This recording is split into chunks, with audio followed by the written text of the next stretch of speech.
নমস্কার প্রিয় বন্ধুরা, আমি আপনাদের বন্ধুশিস বন্ধুরা আরো একটা বিজ্ঞপ্তিতে আপনাদেরকে সবাইকে স্বাগতম। আশা করছি আপনারা সবাই ভালো আছেন, সুস্থ আছেন। বন্ধুরা, নতুন করে আঙ্গনবাড়ি রাজ্যে নিয়োগ প্রক্রিয়া শুরু হয়ে গেছে। আপনাদেরকে কর্মী এবং সহায়ক পদে নিয়োগ করা হচ্ছে। শূন্য পদ ভালো রয়েছে বন্ধুরা, আপনাদের জন্য অনেক সুযোগ রয়েছে। শূন্য পদ মোট 834টি ভ্যাকেন্সি রয়েছে। এই পশ্চিম বর্ধমানেতে জেলাতে নিয়োগ করা হচ্ছে আসানসোল এবং আন্দালের গ্রাম পঞ্চায়েতে এবং আসানসোলের পৌরসভাতে নিয়োগ করা হচ্ছে বন্ধুরা। তো এই দুটোই আপনাদেরকে বিজ্ঞপ্তিতে দেখিয়ে দেবো। আসানসোলের কোথায় কোথায় নিয়োগ করা হচ্ছে, আন্দাল গ্রাম পঞ্চায়েতে কোন কোন জায়গায় আপনাদের নিয়োগ করা হচ্ছে, কত ভ্যাকেন্সি রয়েছে, সমস্ত বিষয় A to Z আপনাদেরকে জানিয়ে দেবো বন্ধুরা। এবং তার সঙ্গে আপনাদের জানিয়ে দেবো কি লাস্ট ডেট আপনাদের যেটা রয়েছে 18/9/2024 কবে থেকে শুরু হয়েছে এবং 18/9/2024 মধ্যে তাড়াতাড়ি আপনাদেরকে অ্যাপ্লাই করতে হবে বন্ধুরা। তো কিভাবে আপনারা অ্যাপ্লাই করবেন সমস্ত বিষয় আপনাদেরকে জানিয়ে দেবো। শিক্ষাগত যোগ্যতা কী দেওয়া হয়েছে এবং সিলেবাস কী থাকছে, বয়স কত থাকছে, A to Z আপনাদেরকে এই ভিডিওর মাধ্যমে এক এক করে জানিয়ে দেবো বন্ধুরা। তো ভিডিওটা আপনারা শুরু থেকে এন্ড তক অবশ্যই দেখবেন। আর যদি আপনাদের ভিডিওটা কিছু ইনফরমেটিভ লেগে থাকবে তো ভিডিওটা অবশ্যই লাইক করে দেবেন, বন্ধুদের সাথে বেশি বেশি করে শেয়ার করে দেবেন। তো চলো বন্ধুরা, বেশি দেরি না করে তাড়াতাড়ি ভিডিওটা শুরু করা যায়। এর আগে আপনাদেরকে একটি ছোট্ট রিকোয়েস্ট কি আপনারা যদি এই চ্যানেলে প্রথমে থাকেন তো চ্যানেলটা অবশ্যই আপনারা সাবস্ক্রাইব করে পাশের ঘন্টাটাকে অন করে রাখবেন। এবং যদি আপনারা ফেসবুক থেকে দেখছেন তো ফেসবুক পেজটাকে অবশ্যই ফলো করে রাখবেন। তো চলো বন্ধুরা, তাড়াতাড়ি ভিডিওটা শুরু করা যাক। তো বন্ধুরা, অফিসিয়াল নোটিশটি আমি এইখানে নিয়ে এসেছি বন্ধুরা। তো আপনারা এখানে পশ্চিম বর্ধমান জেলাতে নিয়োগ করা হচ্ছে এই ICDCS আঙ্গনবাড়ির জন্য। এইখানে যা বলা হয়েছে বন্ধুরা, আপনাদের শুধুমাত্র কেবলমাত্র মহিলা প্রার্থীরাই আবেদন করতে পারছেন এই পোস্টের জন্য। এই নোটিশটি পাবলিক করা হয়েছে পশ্চিম বর্ধমান জেলার আন্ডাল গ্রাম পঞ্চায়েত স্থায়ী বাসিন্দা হতে গেলে আপনারা আবেদন করতে পারছেন। তো বন্ধুরা, এই নোটিশটি পাবলিক করা হয়েছে আন্ডাল গ্রাম পঞ্চায়েতে থেকে নিয়োগ করা হচ্ছে। এই আন্ডাল পঞ্চায়েতে আপনাদের নিয়োগ হতে হবে, আপনাদের স্থায়ী বাসিন্দা হতে হবে, তাহলে আপনারা আবেদন করতে পারবেন। আন্দালের জন্য আপনাদের যে ভ্যাকেন্সি রয়েছে সেটা আপনাদের কত রয়েছে, তো টোটাল ভ্যাকেন্সি যেটা রয়েছে সেটা 10টি ভ্যাকেন্সিতে নিয়োগ করা হচ্ছে। ST ক্যাটাগরি থাকলে আপনি 5টি ভ্যাকেন্সি পাচ্ছেন এবং OBC A ক্যাটাগরি থাকলে 3টি ভ্যাকেন্সি রয়েছে এবং OBC B থাকলে আপনি 2টি ভ্যাকেন্সির জন্য আপনার নিয়োগ করা হচ্ছে বন্ধুরা। মোট আপনাদের 10টি ভ্যাকেন্সিতে নিয়োগ করা হচ্ছে। কী বলা হয়েছে, তো পশ্চিম বর্ধমানের থেকে নিয়োগ করা হচ্ছে এই নোটিশটিতে। তো আর এইখানে বলা হয়েছে কেবলমাত্র আসানসোল শহরাঞ্চলের থেকে আপনাকে হতে হবে, তাহলে আপনারা আবেদন করতে পারবেন। এই শহর আসানসোলে যদি আপনার নিকট স্থানে থাকেন তাহলে আপনি আবেদন করতে পারবেন। এই পৌরসভাতে নিয়োগ করা হচ্ছে বন্ধুরা, যেটা 14, 21, 22, 23, 24, 25, 26, 27, 28, 29, 30, 31, 39, 40, 41, 42, 43, 45, 46, 47, 48, 49, 50, 51, 52, 53, 54, 55, 56, 76, 77, 80, 84, 85, 86 এই সমূহতে আপনাদের স্থায়ী বাসিন্দা হতে হবে, তাহলে আপনারা আবেদন করতে পারবেন এই আসানসোলে ICDCS এর জন্য। তো বন্ধুরা, সুবর্ণ সুযোগ রয়েছে, আপনারা আসানসোলের যদি আপনারা স্থায়ী বাসিন্দা হন তাহলে আপনারা আবেদন করতে পারবেন। এই যে বিজ্ঞপ্তিটা প্রকাশিত করেছে আসানসোল 1-এর এই বিজ্ঞপ্তিটা প্রকাশিত করা হয়েছে বন্ধুরা। এর জন্য ভ্যাকেন্সি যেটা রয়েছে মোট ভ্যাকেন্সি 63টি ভ্যাকেন্সি রয়েছে। যদি আপনারা UR ক্যাটাগরি যেটা জেনারেল ক্যাটাগরি থাকেন তাহলে 3টি ভ্যাকেন্সি রয়েছে, SC ক্যাটাগরি হলে 22টি ভ্যাকেন্সি রয়েছে, ST থাকলে আপনি 9টি ভ্যাকেন্সি পেয়ে যাচ্ছেন, OBC A থাকলে 16টি পেয়ে যাচ্ছেন, OBC B থাকলে 11টি পেয়ে যাচ্ছেন, PWD ক্যাটাগরি হলে আপনি একটি থাকছে বন্ধুরা, EWS ক্যাটাগরি থাকলে একটি ভ্যাকেন্সি রয়েছে। মোট 63টি ভ্যাকেন্সি রয়েছে। মোট ভ্যাকেন্সিটি আপনাদেরকে দেখিয়ে দিচ্ছি বন্ধুরা। পশ্চিম বর্ধমানে যেটা জেলাতে নিয়োগ করা হচ্ছে সেটা আসানসোল 2, এই 2 নম্বর আসানসোলে আপনাদের নিয়োগ করা হচ্ছে বন্ধুরা। শহরাঞ্চলে আপনাদের হতে হচ্ছে এই আসানসোল 2 ব্লক নম্বর 2-এ আপনাদের হতে হচ্ছে বন্ধুরা। এই যে আপনারা আসানসোল পৌরসভাতে নিয়োগ হতে গেলে আপনাকে কোন ওয়ার্ডে স্থায়ী বাসিন্দা হতে হবে, তো 13, 14, 15, 20, 21, 25, 38, 39, 56, 57, 75, 77, 78, 79, 80, 81, 82, 83, 87, 94, 95, 96, 97, 98, 106 এইগুলোর মধ্যে আপনাদের সমূহ স্থায়ী বাসিন্দা হতে হবে, তাহলে আপনারা আবেদন করতে পারছেন। এবং বন্ধুরা, 3টিরই আপনাদের নোটিশটি পাবলিক করা হয়েছে। 21/8/2024 আপনাদের এই নোটিশটি পাবলিক করা হয়েছে। আর কি বলা হয়েছে বন্ধুরা, এর জন্য ভ্যাকেন্সি যেটা রয়েছে আসানসোল 2-এর জন্য মোট 28টি ভ্যাকেন্সি রয়েছে। আপনারা যদি UR ক্যাটাগরি হন তাহলে 8টি ভ্যাকেন্সির সুযোগ রয়েছে, SC থাকলে 5টি, ST থাকলে 4টি ভ্যাকেন্সি রয়েছে, OBC ক্যাটাগরির জন্য 4টি রয়েছে, OBC B এর জন্য 1টি রয়েছে, PWD যারা রয়েছেন তাদের 3টি রয়েছে, EWS এর জন্য 3টি রয়েছে ভ্যাকেন্সি। মোট আপনাদের 28টি ভ্যাকেন্সি রয়েছে বন্ধুরা। এইখানে বলা হয়েছে আবশ্যিক শর্তাবলী। আপনাদের আবেদন করতে গেলে কী কী শর্তাবলী চাওয়া হয়েছে, তো সবথেকে প্রথমে আপনারা দেখতে পাচ্ছেন আবেদনকারীর বয়স যেটা চাওয়া হয়েছে 18 থেকে 35-এর মধ্যে থাকতে হবে, তাহলে আপনারা আবেদন করতে পারবেন বন্ধুরা। যা আপনাদের 21/8/2024 অনুযায়ী আপনাদের বয়স হতে হচ্ছে 21/8/2024 অনুযায়ী আপনাদের 18 থেকে 35 বছরের মধ্যে হতে হবে। এবং এখানে বলা হয়েছে UR SC ST OBC A OBC B EWS PW চাই মহিলা যে হোক না কেন আপনাদের একইটা বন্ধুরা বয়স চাওয়া হয়েছে, আপনাদের কোনো সরকারি অনুযায়ী ছাড় দেওয়া হয়নি, এইটা বলা হয়েছে। এবং আপনাদের যে প্রমাণপত্রটা দেখা হবে বন্ধুরা, সেটা 10ম শ্রেণীর আপনাদের অ্যাডমিট কার্ড অথবা আপনাদের ডেট অফ বার্থ যেটা আপনাদের জন্ম সার্টিফিকেট রয়েছে, সেই আপনাদের সার্টিফিকেটটা শো করতে হবে। এই আপনাদের সার্টিফিকেটের মাধ্যমে আপনাদের চেক করা হবে আপনাদের ডেট অফ বার্থটা। শিক্ষাগত যোগ্যতা কি বলা হয়েছে, তো শিক্ষাগত যোগ্যতা বলা হয়েছে আপনারা যে কোনো শিক্ষিত বোর্ড থেকে হোক না কেন আপনারা 12 পাস যেটা উচ্চ মাধ্যমিক পাস থাকলে আপনারা আবেদন করতে পারছেন। এবং ইউআর SC ST ক্যাটাগরি থাকলে আপনাদের সবগুলোর জন্য একই ক্ষেত্রে পাঠযোগ্য বন্ধুরা আপনাদের উচ্চ মাধ্যমিক পাস থাকতেই হবে। স্থায়ী বাসিন্দা প্রমাণপত্র আপনাদেরকে দিতে হবে বন্ধুরা। একটা রেসিডেন্ট আপনাদেরকে বের করতে হবে। আপনাদের পৌরসভা থেকে অথবা আপনার গ্রাম পঞ্চায়েত থেকে আপনারা আবেদন করতে চান, তো আপনাদের ওইখানের একটা রেসিডেন্ট সার্টিফিকেট স্থায়ী বাসিন্দা সার্টিফিকেট আপনাদেরকে বের করতে হচ্ছে। অথবা আপনি স্থায়ী বাসিন্দা হিসাবে লোকসভা সদস্য, জেলা সভাপতি, চাই চেয়ারম্যান পৌরসভার আপনাদের গ্রাম পঞ্চায়েতের হোক না কেন, চাই সমিতি পঞ্চায়েতের, আপনাদের যে কোনো একটা জায়গা থেকে আপনাদেরকে রেসিডেন্ট সার্টিফিকেট বের করতে হচ্ছে। নিয়োগ পদ্ধতিতে আপনাদের জানাই আছে বন্ধুরা কি ICDCতে আপনারা আবেদন করতে গেলে 100 নম্বরের পরীক্ষা হয়, যা আপনাদের 90 নম্বরের লিখিত পরীক্ষা হয়, আর 10 নম্বর আপনাদের ইন্টারভিউ হয়। 90-এর মধ্যে আপনাদেরকে অনিবার্য 30 নম্বর আপনাদেরকে আনতেই হবে, তাহলে আপনারা নেক্সট রাউন্ড যেটা ইন্টারভিউতে ডাক পাবেন বন্ধুরা। এই ইন্টারভিউতে এবং রিটেন এক্সামে যাদের দুটোই পরীক্ষা সাফল্য হবেন তাদেরকে নেক্সট যেটা আপনাদের নিয়োগ করা হবে বন্ধুরা। এই যে নিয়োগ করা হবে সেটা বলা হয়েছে কি 1:5 অনুপাতে নিয়োগ করা হবে। তার মানে বন্ধুরা 1:5 মানে একটা যদি নিয়োগ করা হয়, একজনকে নিয়োগ করা হয়, তাহলে 5 জনকে ইন্টারভিউতে ডাক পাবেন। আর যদি দুজনকে যদি নিয়োগ করা হয় তাহলে 10 জনকে ইন্টারভিউতে ডাক পাবেন। এইটাই বলা হয়েছে 1:5 অনুপাতে বন্ধুরা।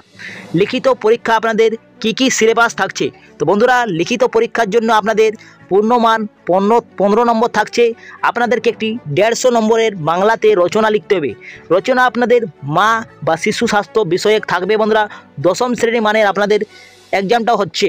এবং লিখিত পরীক্ষা আপনাদের পাটিগণিত থাকছে 10ম শ্রেণী মানের, যেটার পূর্ণমান 20 রয়েছে। 3 নম্বর আপনাদের পুষ্টি, জনস্বাস্থ্য, নারীর অবস্থান, রাজ্য স্বাস্থ্যনীতি, পুষ্টি এবং 6 বছরের টিকাকরণ, এর জন্য আপনাদের 15 থাকছে। আপনাদের এইগুলা হচ্ছে বন্ধুরা। তার সঙ্গে আপনাদের ইংরেজি ভাষা থাকছে প্রাথমিক সাধারণ ইংরেজি ভাষা জ্ঞান সরল অনুপাতে 10ম শ্রেণীর মানে থাকছে 20 নম্বরের, এবং সাধারণ জ্ঞান জিকের জন্য আপনাদের 20 নম্বরে থাকছে। কুল আপনাদের সর্বমোট যেটা নাম্বার থাকছে 90 নম্বরে আপনাদের পরীক্ষাটা হচ্ছে বন্ধুরা। আর কি বলা হয়েছে কি আপনাকে কোনো অঙ্গনবাড়ি কেন্দ্রে যোগদান করতে হবে। কোন অঙ্গনবাড়িতে আপনি যোগদান করতে পারছেন একবার আপনারা চেক আউট করে নেবেন এই নোটিশটি বন্ধুরা। এই নোটিশটি পেয়ে যাবেন অফিসিয়াল ওয়েবসাইটে পেয়ে যাবেন বন্ধুরা। আমি এই ভিডিওর ডিসক্রিপশন বক্সে অফিসিয়াল ওয়েবসাইটটা দিয়ে দেবো, আপনারা ডাইরেক্ট ক্লিক করে নিয়ে নোটিশটি ডাউনলোড করে চেক আউট করতে পারেন। প্রশিক্ষণের কথা বলেছি, প্রশিক্ষণ আপনাকে কাজ সংক্রান্ত কোনো প্রশিক্ষণ বাধ্যতামূলক পশ্চিমবঙ্গ যে কোনো জায়গায় আপনাকে প্রশিক্ষণের জন্য যেতে হবে বন্ধুরা। আপনাদের পশ্চিমবঙ্গ যে কোনো জায়গায় আপনাদেরকে পাঠিয়ে দিতে পারে আপনাদের প্রশিক্ষণের জন্য। অবসরকালীন বয়সটা বলা হয়েছে, অবসরকালীন বয়স যেটা আপনাদের রিটায়ারমেন্ট হবে বন্ধুরা, সেটা আপনাদের 65 বছরে পূর্ণ হলে আপনাদের বাধ্যতামূলক বা স্বেচ্ছাসেবক কর্মজীবনের অবসর ঘটবে। তো বন্ধুরা আপনারা চাকরি করতে পারবেন, আপনাদের 65 বছরের মধ্যে আপনারা চাকরিটা করতে পারছেন বন্ধুরা। যে বলা হয়েছে 18 থেকে 35-এর মধ্যে আপনারা নিয়োগ হতে পারছেন, এবং 65 বছর হলেই আপনারা অবসর প্রাপ্ত হবেন বন্ধুরা, এটাই বলা হয়েছে। নেক্সট বলা হয়েছে কি আবেদনপত্র জমা সংক্রান্ত সময়সীমা। দেখতে পাচ্ছ বন্ধুরা আপনাদের যে সময়সীমাটা রয়েছে, আবেদন অনলাইনের মাধ্যমে আবেদন করতে পারবেন, শুধুমাত্র অনলাইনের মাধ্যমে খোলা আছে। আপনাদের কোনো সুযোগ নয় বন্ধুরা, আপনাদের কোনো সুযোগ নেই কি অফলাইনের মাধ্যমে আপনারা আবেদন করতে পারেন। শুধুমাত্র যেটা হচ্ছে আবেদনটা সেটা এই ওয়েবসাইটের মাধ্যমে আপনারা আবেদন করতে পারবেন। এই ভিডিওর ডিসক্রিপশন বক্সে আমি এই লিঙ্কটি দিয়ে দেবো বন্ধুরা। এইখানে বলা হয়েছে সরাসরি ডাকযোগ বা কুরিয়ালের মাধ্যমে আবেদন গ্রাহ্য করা হবে না, বাতিল বলে গণ্য করা হবে। যদি আপনারা কুরিয়াল বা ডাকযোগের মাধ্যমে বা সরাসরি যদি আবেদন করতে চেষ্টা করেন তাহলে বাতিল গণ্য করা হবে বন্ধুরা। তার জন্য আপনারা অনলাইনের মাধ্যমে আবেদন করবেন। কিভাবে আপনারা অনলাইনে আবেদন করবেন, যদি আপনারা ডাউট থাকে কিছু, তাহলে আপনারা অবশ্যই কমেন্ট বক্সে জানাবেন, আমি একটা ভিডিওই জানিয়ে দেবো বন্ধুরা। এইখানে বলা হয়েছে অনলাইনে আবেদনের জমা যেটা শুরু হয়েছে সেটা 21/8/2024 বেলা 11টা থেকে শুরু হয়ে গেছে বন্ধুরা। অনলাইনে আবেদন করার জন্য আপনাদের যেটা লাস্ট ডেট রয়েছে, আপনারা 18/9/2024 রাত্রি 12টার আগে আপনারা আবেদন করতে পারছেন বন্ধুরা। তো বন্ধুরা দেরি না করে আপনারা আবেদন করে ফেলুন, কেননা যত লাস্টে আপনারা করবেন সার্ভার ডাউন পাবেন বন্ধুরা। তার জন্য আপনারা অবশ্যই ভিডিওটা শেষ হওয়ার বাদে আপনারা অবশ্যই আবেদন করে ফেলুন। আর কি বলা হয়েছে বন্ধুরা, বলা হয়েছে কি আবশ্যিক নথিপত্র লিস্ট সংক্রান্ত করতে হবে। তো বন্ধুরা কি আপনাদেরকে আপলোড করতে হচ্ছে, এই ডকুমেন্টগুলা আপনাদেরকে স্ক্যান করে পাঠিয়ে দিতে হবে। তো বলা হয়েছে কি বয়সের প্রমাণপত্র আপনাদেরকে লাগছে। বয়সের প্রমাণপত্র হিসাবে আপনার অ্যাডমিট কার্ড লাগবে, মাধ্যমিকের অ্যাডমিট কার্ড দিতে হবে, অথবা আপনার জন্ম সার্টিফিকেটও আপনি দিতে পারেন। 2 নম্বর বলা হয়েছে শিক্ষাগত যোগ্যতার প্রমাণপত্র। তো শিক্ষাগত যোগ্যতার প্রমাণপত্র মাধ্যমিকের আপনাদের সার্টিফিকেট এবং আপনাদের এইচএসের মার্কশিট আপনারা দিয়ে দেবেন এবং বোর্ড সার্টিফিকেটও আপনারা দিয়ে দেবেন বন্ধুরা স্ক্যান করে। 3 নম্বর ভোটার কার্ড, স্থায়ী বাসিন্দা শংসাপত্র এবং লাগছে আপনাদের। তো বন্ধুরা ভোটার কার্ড এবং স্থায়ী শংসাপত্র যেটা বলা হয়েছে সেটা আপনাদের রেসিডেন্ট একটা দিতে হচ্ছে। 4 নম্বর জাতিগত শংসাপত্র আপনার দিতে হবে। যদি আপনারা SC ST OBC EWS থাকেন তাহলে আপনারা জাতিগত শংসাপত্রটা দিয়ে দেবেন। 5 নম্বর প্রতিবন্ধী শংসাপত্র আপনি দিবেন। যদি আপনারা প্রতিবন্ধী থাকেন তাহলে আপনারা এই সার্টিফিকেটটাও দিয়ে দেবেন বন্ধুরা। 6 নম্বর EWS থাকলে আপনি EWS সার্টিফিকেট দিতে হচ্ছে। তো এই 6টি সার্টিফিকেটে বলা হয়েছে বন্ধুরা যে আপনার রয়েছে সব দিয়ে দেবেন আবেদনের শেষ তারিখের আগেই। এবং বলা হয়েছে কি সাম্প্রতিক সময়ের আবেদন করার তারিখ থেকে 6 মাসের পূর্বে সময়ে তোলা প্রার্থীকে রঙিন পাসপোর্ট সাইজের ছবি 25 কিলোবাইট থেকে 50 কিলোবাইটের মধ্যে আপনাদেরকে 3টি কপি নিজস্ব নিরাপদে হেফাজতে রাখতে হবে। তো বন্ধুরা বলা হয়েছে কি আপনাদেরকে রিসেন্ট পাসপোর্ট সাইজের একটি ফটো দিতে হবে স্ক্যান করে, যেটার সাইজ থাকবে 25 কিলোবাইট থেকে 50 কিলোবাইটের মধ্যে থাকতে হচ্ছে। এবং 3টি আপনি বের করে নেবেন বন্ধুরা পাসপোর্ট সাইজের ফটো। যখন আপনারা পরীক্ষার সেন্টারে যাবেন তখন 3টি পাসপোর্ট সাইজের ফটো নিয়ে যেতে হবে, কেননা আপনাদের ওই স্ক্যান ফটোটার সঙ্গে মেল খাবেন বন্ধুরা, যেমন ওই ফটোটা চেক করা হবে ওইখানে সেন্টারে, তার জন্য আপনাদেরকে নিয়ে রাখতে হবে বন্ধুরা। নেক্সট কি বলেছে নীল এবং কালো কালিতে আবেদন করার নামের সম্পূর্ণ সই স্বাক্ষর আপলোড করতে হবে। তো বন্ধুরা আপনারা নীল এবং কালো কালিতে আপনার একটা সই বা স্বাক্ষর আপলোড করতে হবে, যেটা সাইজ রয়েছে 10 কিলোবাইট থেকে 20 কিলোবাইটের মধ্যে আপনাদেরকে আপলোড করতে হচ্ছে বন্ধুরা। 10 কিলোবাইট থেকে 20 কিলোবাইটের মধ্যে আপনাদেরকে একটি স্বাক্ষর আবেদন করার সময় আপনাদেরকে স্ক্যান করে দিতে হচ্ছে। নেক্সট কি বলা হয়েছে কি লিখিত পরীক্ষা বসার সময় আপনাদের কি ডকুমেন্ট নিয়ে যেতে হচ্ছে, কি আপনাদেরকে ধ্যান দিতে হচ্ছে। তো বন্ধুরা আপনাদেরকে অ্যাডমিট কার্ড একটা ডাউনলোড করতে হবে ওয়েবসাইটের মাধ্যমে। আপনাদেরকে কোনো অ্যাডমিট কার্ড আলাদাভাবে আপনাদেরকে পাঠানো হবে না, বাই পোস্টের মাধ্যমে আপনাদেরকে নিজেই ডাউনলোড করতে হবে ওয়েবসাইটের মাধ্যমে।